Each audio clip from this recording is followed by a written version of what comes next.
Assalamualaikum warahmatullahi wabarakatuh. Diriwayatkan dari Sufyan dari orang yang mendengar Anas bin Malik radhiyallahu an bahwa ia berkata, Rasulullah shallallahu alaihi wasallam bersabda, sesungguhnya amal-amal orang yang hidup akan diperlihatkan kepada teman-teman bergaul dan bapak-bapak mereka yang sudah mati.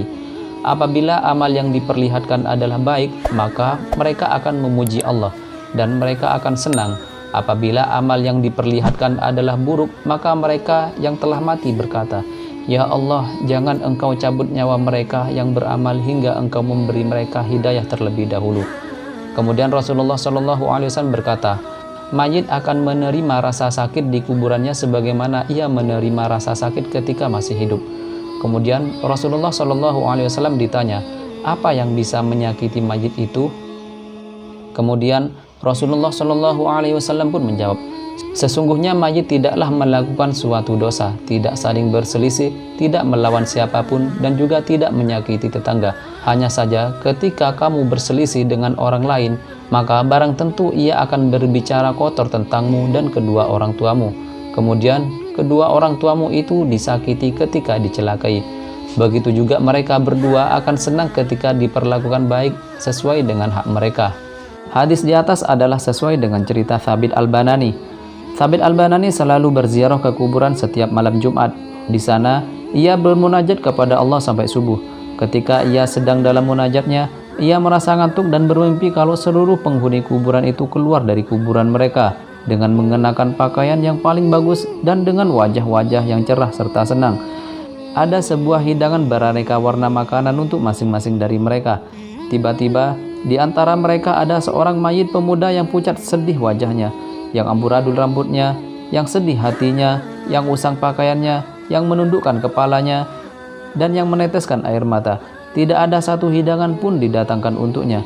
Para penghuni kuburan kembali ke kuburan dengan perasaan senang dan bahagia, sedangkan mayit pemuda itu kembali dengan putus asa, susah, dan bersedih hati. Kemudian Thabit Al-Banani menanyainya perihal apa yang sedang terjadi pada pemuda itu. Hai pemuda, apa statusmu di kalangan mereka penghuni kuburan lainnya? Mereka mendapatkan hidangan enak dan kembali ke kuburan dengan perasaan senang, sedangkan kamu tidak mendapati satu hidangan pun dan kembali dengan perasaan putus asa dan bersedih hati.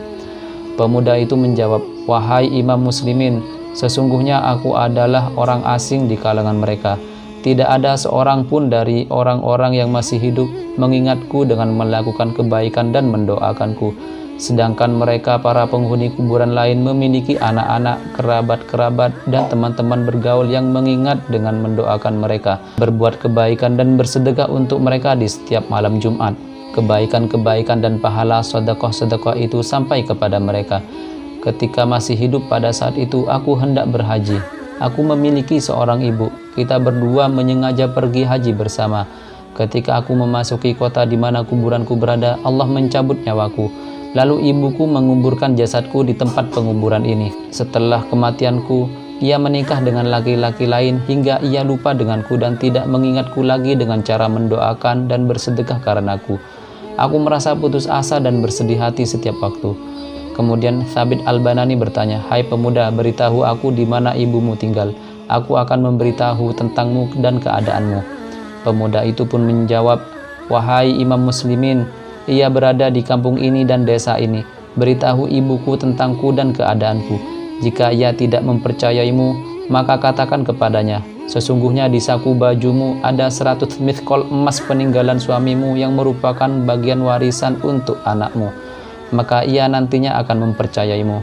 Di hari kemudian, Thabit Al-Banani mendatangi kampung yang dimaksudkan dan mencari ibu pemuda itu. Tak lama kemudian ia menemukannya dan memberitahunya tentang keadaan anaknya dan tentang 100 mithqal emas yang berada di saku bajunya. Kemudian si ibu pun jatuh pingsan. Ketika ia tersadar dari pingsannya, maka ia menyerahkan 100 mithqal perak kepada Thabit dan berkata, aku wakilkan kamu untuk bersedekah dengan uang-uang dirham ini sebagai kiriman untuk anakku yang telah mati. Kemudian Thabit Al-Banani menerima 100 miskol itu dan mensedekahkannya karena pemuda itu. Pada malam Jumat berikutnya tiba, Thabit Al-Banani seperti biasa menziarahi saudara-saudaranya di kuburan itu. Saat berziarah, ia merasa ngantuk dan memimpikan sebuah mimpi yang sama seperti mimpi sebelumnya.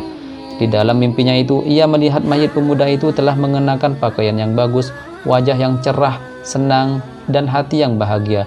Kemudian pemuda itu berkata, "Wahai Imam Muslimin, semoga Allah mengasihimu sebagaimana kamu telah mengasihiku." Dari cerita di atas sudah jelas bahwa orang yang sudah mati akan merasa tersakiti karena perlakuan buruk orang yang masih hidup dan akan senang karena perlakuan baik dari seorang yang masih hidup. Wassalamualaikum warahmatullahi wabarakatuh.